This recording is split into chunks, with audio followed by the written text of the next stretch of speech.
Hello, good morning. રવિવારની સવારના પોરમાં વહેલા ઉઠી અને આટલી બહોળી હાજરીમાં આટલી સંખ્યામાં હાજર થવા બદલ સર્વે તો આપ સૌ જે ઓડિયન્સમાં ઉપસ્થિત છો એના માટે એકવાર તાલી થઈ જાય. આજે આ એક સેવાકીય પ્રવૃત્તિના ભાગરૂપે જે કાર્યક્રમ યોજાઈ રહ્યો છે, જે ડાયાબિટીસ વિશેની જનજાગૃતિ માટે આપણો આજનો ટોપિક છે જાગૃતિથી સશક્તિકરણ. શ્રી અપુલભાઈ દોશી અને જુવેનાઇલ ડાયાબિટીસ ફાઉન્ડેશનનો હું ખૂબ આભારી છું કે આ તબક્કે મને મંચ ઉપર મારું વક્તવ્ય પાઠવવા માટે આમંત્રણ આપવામાં આવ્યું છે. આ ઓડિયન્સમાં ઉપસ્થિત ઘણા લોકો મારાથી પરિચિત નહીં હોય. જેડીએફના કાર્યક્રમમાં હું પ્રથમવાર જોડાવા જઈ રહ્યો છું. મારું નામ છે ડૉક્ટર બ્રિજ તેલી.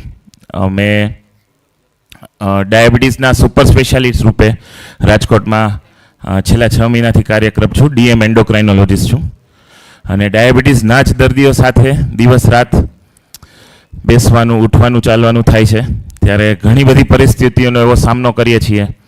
એમના જીવનને જ્યારે આપણે એક નજીકથી જોવાનો આપણને ચાન્સ મળે છે ત્યારે એવું સમજવામાં આવીએ છીએ કે જે ડાયાબિટીસથી પીડાતા દર્દીઓ છે, ખાલી દર્દી જ નહીં પણ એમનું આખું પરિવાર, ખાસ કરીને જે ટાઈપ 1 ડાયાબિટીસના દર્દીઓ છે, એમના માતા પિતા, આખું જીવન પરિવર્તન થઈ જાય છે. માટે જ એક સમાજ તરીકે જનજાગૃતિ લાવીને જો આપણે સૌ ડાયાબિટીસ વિશે પૂરતી માહિતીઓ પ્રાપ્ત કરીએ અને એનો જ પ્રચાર પ્રસાર કરીએ તો ચોક્કસ આપણી સાથે રહેનારા ડાયાબિટીસના દર્દીઓ પૂર્ણતઃ રીતે નોર્મલ કાર્યશૈલી સાથે નોર્મલ જીવન વ્યતીત કરી શકે છે. હાલમાં જ 14મી નવેમ્બર એટલે 2 દિવસ પહેલાં અમે વિશ્વ મધુમેહ દિવસ એટલે વર્લ્ડ ડાયાબિટીસ ડે ઉજવ્યો અને એના ભાગરૂપે જ, એના કાર્યક્રમના એક્સટેન્શન રૂપે જ આજનો જે આ કાર્યક્રમ યોજાવા જઈ રહ્યો છે, જેમાં મને જે વિષય વિશે બોલવાનો, વક્તવ્ય આપવાનો આમંત્રણ આપ્યું છે, જે છે ડાયાબિટીસથી થતી જટિલતાઓ, સાઇડ ઇફેક્ટ્સ ઓફ અનકન્ટ્રોલ્ડ શુગર્સ.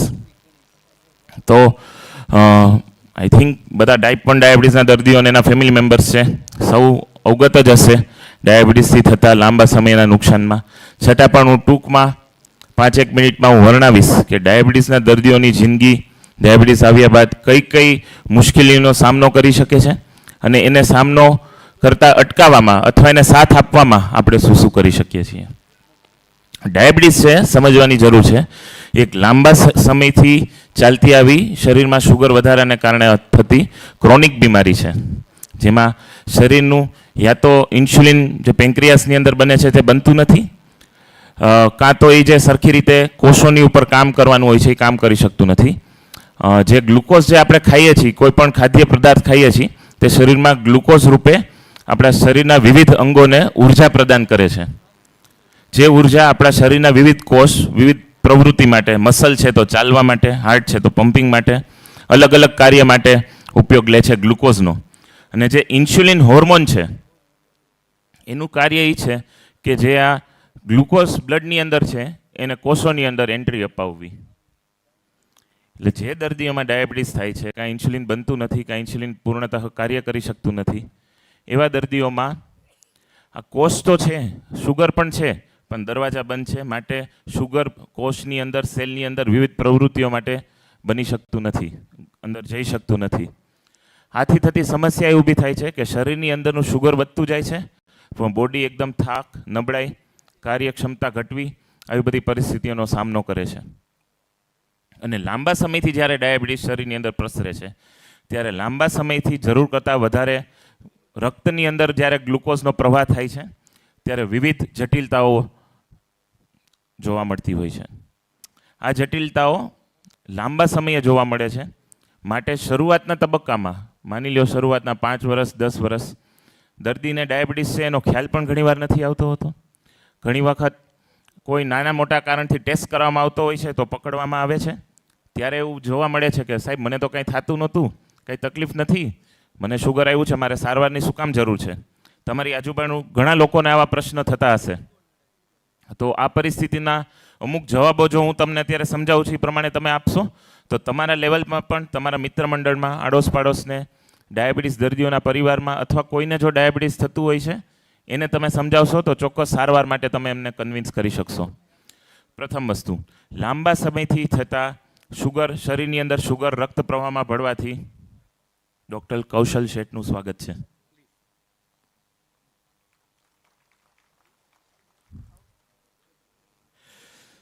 લાંબા સમયથી શરીરની અંદર જ્યારે ગ્લુકોઝ પ્રસરે છે ત્યારે વિવિધ અંગોને જઈને ટકરાય છે ગ્લુકોઝ, અને જરૂરિયાત કરતાં વધારે માત્રામાં જ્યારે ગ્લુકોઝ શરીરની અંદર પ્રસરે છે ત્યારે જે અંગોને નોર્મલ કાર્યશૈલી છે એમાં થવા તો દેતું જ નથી, સાથે નુકસાન પણ પહોંચાડે છે. આમાં સૌથી વધારે મહત્ત્વનું અંગ ખાસ કરીને ટાઈપ 1 ડાયાબિટીસના દર્દીઓમાં જોવા મળતું છે એ છે તમારા નેત્ર, તમારો આંખ. આંખની અંદર જે રટાઈના થયેલી છે જેને આંખનો પડદો કહેવાય છે, આંખના પડદાની અંદર થયેલા જે રક્ત પ્રવાહ છે એમાં વધુ પડતી માત્રામાં ગ્લુકોઝ શરીરમાં પ્રસરવાથી ડેમેજ થાય છે. એને કારણે આંખના પડદામાં નુકસાન થઈ છે, તમને જોવામાં તકલીફ પડે છે, ફ્લોટર્સ આવવા માંડે છે આંખમાં. તો ઘણા દર્દીઓમાં સૌથી પ્રથમ લક્ષણ આંખના પડદાને થતા ડેમેજના ભાગરૂપે જ સીધું આવે છે. પ્રોબ્લેમ એ છે કે એક વખત કોમ્પ્લિકેશન સુધીનું સ્ટેજ પહોંચી ગયું છે પછી ઘણા બધા કોમ્પ્લિકેશન્સ છે એ રિવર્સ થઈ શકે છે, ઘણા બધા કોમ્પ્લિકેશન રિવર્સ થઈ શકતા નથી. માટે જ આપણે આ ચર્ચા આજે કરીએ છીએ એ અગત્યની બની રહી છે. તો એક વખત આંખના પડદા ડેમેજ થાય છે એટલે સામાન્ય રીતે આવનારા વર્ષોમાં વ્યક્તિની દ્રષ્ટિને મહદઅંશે અથવા વધુ અંશે હાનિ પહોંચાડે છે, જેના કરતાં દ્રષ્ટિશક્તિ ગુમાવે છે. તો આ વર્ષનો આપણો ઇન્ટરનેશનલ ડાયાબિટીસ ફેડરેશનનો અને જે આપણે આજે મંચસ્થ છીએ જુવેનાઇલ ડાયાબિટીસ ફાઉન્ડેશનનો થીમ છે ડાયાબિટીસ એન્ડ વેલબિંગ. ડાયાબિટીસ એક વર્કપ્લેસ. વર્કપ્લેસ એટલે આપણે જે કાર્ય કરી રહ્યા છીએ, જો નેત્ર નહીં હોય તો કોઈ પણ વ્યક્તિ પોતાના કાર્યશૈલી જે બી ક્ષેત્રમાં છે, ઓફિસ જોબ છે, ડ્રાઇવિંગ જોબ છે, પહેલો માર એને લાગશે એના દ્રષ્ટિશક્તિના ભાગરૂપે. માટે લાંબા સમયથી તમે જો ડાયાબિટીસથી પીડાતા હોવ, રેગ્યુલર ચેકઅપ કરાવી શુગર કંટ્રોલમાં રાખો તો પ્રથમ હરોળમાં તમે દ્રષ્ટિ ગુમાવવાથી બચી શકો છો. એટલે પ્રથમ વસ્તુ આ યાદ રાખવા જેવી વસ્તુ છે. બીજી વસ્તુ, લાંબા સમયથી શુગર પ્રસરે છે તો જે રીતે આંખના પડદાને ડેમેજ થાય છે એ જ રીતે તમારી કિડનીને પણ ડેમેજ થઈ શકે છે. અને કિડની એક વખત ડેમેજ ચાલુ થઈ ત્યારે ઉત્તરોત્તર કિડનીનું ફિલ્ટ્રેશન પ્રભાવિત થાય છે અને ફિલ્ટ્રેશન બગડવાથી ક્રિએટિનિન લેવલ વધે છે, પેશાબ ઓછો થાય છે અને લાંબા સમયે એ પેશન્ટને ડાયાલિસિસ કરવાની જરૂર પડી શકે છે. અને એક વખત ડાયાલિસિસ આવ્યું છે, તમે જાણતા હશો આજુબાજુમાં ઘણા બધા દર્દીઓ રેગ્યુલર ડાયાલિસિસ અઠવાડિયામાં 2 વખત 3 વખત કરાવતા હોય છે. તો આવા દર્દીઓની આખી જીવનશૈલી પરિવર્તન થઈ જાય છે. તો એમનું જે નોર્મલ કાર્ય છે, નોર્મલ એક્ટિવિટી છે, નોર્મલ જે લોકો સમાજને સેવા આપી રહ્યા છે એમાં ખનન પહોંચાડશે એવી એક કોમ્પ્લિકેશન છે ડાયાબિટીસની. તો દ્રષ્ટિશક્તિ, કિડની આ બંને એટલા મેજર ચેન્જીસ છે કે જેને કારણે પોતાની લાઈફસ્ટાઈલ, પોતાની જે કાર્યશૈલી છે એમાં મોટો માર લાગી શકે છે.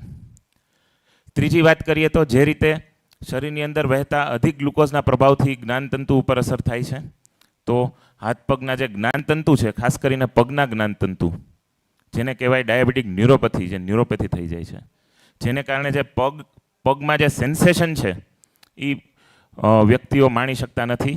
તો ચાલતા ચાલતા ફાસ લાગી જાય છે પગમાં તો ખબર નથી પડતી, જેને કારણે પગમાં પાક થઈ શકે છે, ઇન્ફેક્શન થઈ શકે છે. અને રિસ્પેક્ટેડ ડૉક્ટર વચરાજાની સર આપણને ટૂંક સમયમાં વાત કરશે જ, એ રીતના ફૂટ એમ્પ્યુટેશન થવાની પણ શક્યતા જણાય છે. તો જે લોકો વોકિંગ સાથે જોડાયેલા છે, ચાલી શકતા છે, તો એ રીતના તમારી ચાલવાની શક્તિને પણ માર કરી શકે છે. એમ્પ્યુટેશન થઈ જાય છે તો લોકો અપંગ પણ થઈ જતા હોય છે. એ હદ સુધી કે ખાલી આંગળીઓ નહીં, આખા પગને કાપી નાખવો પડે એવી પરિસ્થિતિ ગેંગ્રીન થઈને પણ ઉત્પન્ન થઈ શકે છે. તો ડાયાબિટીસને થતા કોમ્પ્લિકેશન એ અટકાવવા માટે ફક્ત ને ફક્ત ડાયાબિટીસની સારવારથી જ આપણે આ બધું વાળી શકીએ છીએ. આથી પણ આગળ જઈએ તો જે સૌથી મોટી ડેન્જરસ વસ્તુ ડાયાબિટીસ સાથે જોડાયેલી છે એ છે હૃદયરોગ.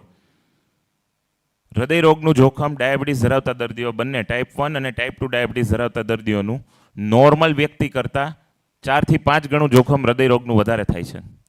સાથે જ મેં જણાવ્યું એ પ્રમાણે જ્ઞાનતંતુ ઉપર ડેમેજ થવાથી હૃદયરોગને કારણે આપણે જે સામાન્ય રીતે માનીએ છીએ કે હૃદયરોગમાં છાતીનો દુખાવો થશે, એ છાતીનો દુખાવો પણ ઘણાને થતો નથી. સાયલેન્ટ ઇસ્કિમિયા થાય છે, જેને કારણે સીધું હૃદયરોગ આવીને વ્યક્તિનું હાર્ટ બેસીને મૃત્યુ પામે છે. તો જે હૃદયરોગને જણાવતા લક્ષણો છે શરૂઆતના, એ પર ઘણી વખત વ્યક્તિ મહેસૂસ કરી શકતો નથી. તો આવી પરિસ્થિતિ ઊભી થવાથી જો ફેમિલીમાં કોઈને હૃદયરોગનો હુમલો આવી જાય છે અને એનું મૃત્યુ પામે છે તો આખું ફેમિલી સફર કરે છે. જે વ્યક્તિ ફેમિલીનો અર્નિંગ મેમ્બર હોય છે એને ગુમાવવાથી લાંબા સમયે પરિવાર ઉપર મોટી મુસીબતનો સામનો કરવા જઈ શકે છે. જે રીતે હૃદયનો હુમલો આવી શકે છે એ જ રીતે મગજનો પણ હુમલો આવી શકે છે, જેને કહેવાય બ્રેઇન સ્ટ્રોક. તો બ્રેઇન સ્ટ્રોક થવાથી પેશન્ટના કાં તો એક સાઈડના હાથ પગ ખોટા પડી જાય છે, બેડ રિડન થઈ જાય છે, જેને પેરાલિસિસ કહીએ છીએ આપણે. અને પેરાલિસિસ થવાથી પણ વ્યક્તિ બેડ રિડન થવાથી પોતાની કાર્યશૈલીમાં કાર્ય પૂરું કરી શકતો નથી. તો ડાયાબિટીસને કારણે થતી અસરો, અને આ બધી વસ્તુ તમે આગળ વધીએ તો પેશન્ટની મેન્ટલ હેલ્થ, કે જે એક પ્રકારનો સ્ટ્રેસ અનુભવે છે ડાયાબિટીસની લાંબા સમયથી ચાલતી આવી બીમારીથી અથવા એને થતા કોમ્પ્લિકેશનથી, તો પેશન્ટ ડિપ્રેશન, સ્ટ્રેસ, એન્ઝાયટી, આવા વિવિધ મેન્ટલ સ્ટ્રેસના પણ ભોગ બનતા હોય છે. અને આ બધી વસ્તુ એકસાથે થવાથી, ટ્રીટમેન્ટ ખર્ચાળ હોવાથી ઘણી વખત અને કોમ્પ્લિકેશનને કારણે થતા અમુક રિસ્ટ્રિક્શન્સથી ફાઇનાન્શિયલ સ્ટ્રેસનો પણ અનુભવ કરે છે. આ બધી વસ્તુનો ઈલાજ છે જાગૃતિ, જાગૃતિ, જાગૃતિ. ડાયાબિટીસના દર્દીઓ એક વખત ડાયાબિટીસ થઈ જાય છે પછી કંટ્રોલ રેગ્યુલર ચેક કરાવતું રહેવું જોઈએ. આંખના પડદાની વાર્ષિક ચેક કરાવતી રહેવી જોઈએ. હૃદય માટેની અમુક તપાસ છે રેગ્યુલર કરાવતી રહેવી જોઈએ. ડાયાબિટીસ કંટ્રોલમાં રાખી રેગ્યુલર વ્યાયામ કરી નોર્મલ જીવન વ્યતીત કરી શકે છે. તો આપણે જે જાગૃતિકરણની વાત કરીએ છીએ તો કોઈ પણ વ્યક્તિ જો ડાયાબિટીસ ધરાવે છે એ ડાયાબિટીસને જો કંટ્રોલ રાખે છે, રેગ્યુલર ચેકઅપ કરાવે છે અને ત્વરિત સારવાર લે છે, અને સાથે તમારો આહાર, વિહાર અને વિચાર, આ ત્રણ વસ્તુમાં, આહાર એટલે તમે શું ખાઓ છો, વિહાર એટલે શું એક્સરસાઇઝ કરો છો, અને વિચાર એટલે તમે એક સ્ટ્રેસ ફ્રી જીવન જો વિતાવો છો, તો ચોક્કસ ડાયાબિટીસને આપણે કાબૂમાં રાખી અને એકદમ ટોટલ નોર્મલ જિંદગી કોમ્પ્લિકેશન વગર વ્યતીત કરી શકીએ છીએ. તો હું આશા રાખું છું કે આજની આ ચર્ચા પછી આપ સૌ, આપની સાથે, આપ સૌ તો ખૂબ જાગૃત થયેલા જ છો, માટે જ આટલી સવારે અહીંયા ઉપલબ્ધ છો. પણ આપ સૌની એક રિક્વેસ્ટ છે મારા તરફથી કે આપ સૌ એક એક વ્યક્તિને જાગૃતિ પાઠવશો, તમારી આજુબાજુવાળા, સ્કૂલના ફ્રેન્ડ્સને, તમારા ફેમિલી મેમ્બર્સને, કે ડાયાબિટીસથી થતા નુકસાન છે એના કોમ્પ્લિકેશનને કારણે છે. ફક્ત શુગર વધવાથી ઘણી વખત કશું થતું નથી, પણ લાંબા સમયે 5 વર્ષે, 10 વર્ષે, મેં જણાવ્યા એ મુજબ આંખના પડદાને હૃદય રોગ, એમ્પ્યુટેશન, કિડની ઉપર ડેમેજ થવાથી ડાયાલિસિસ થવું, તો આ બધી વસ્તુ જો તમે સમજાવશો તો ચોક્કસ આપણે જાગૃતિકરણ પ્રત્યે, સમાજ પ્રત્યે એક આપણું ફરજ અદા કરશું. અને ચોક્કસ જાગૃતિથી ડાયાબિટીસમાં વહેલી સારવારથી આપણે ચોક્કસ કોમ્પ્લિકેશન અટકાવી અને એક ટોટલ ડાયાબિટીસના દર્દી સ્વસ્થ જીવન જીવી શકે એવો આપણે પ્રયાસ કરી શકશું. ફરી એકવાર અપુલભાઈને અને જુનાઇલ ડાયાબિટીસ ફાઉન્ડેશનનો હું ખૂબ આભારી છું. એ મને આ વક્તવ્ય આપવા માટે ચાન્સ આપવામાં આવ્યો. આપ સૌનો ખૂબ ખૂબ આભાર. નમસ્તે. ભારત માતા કી જય.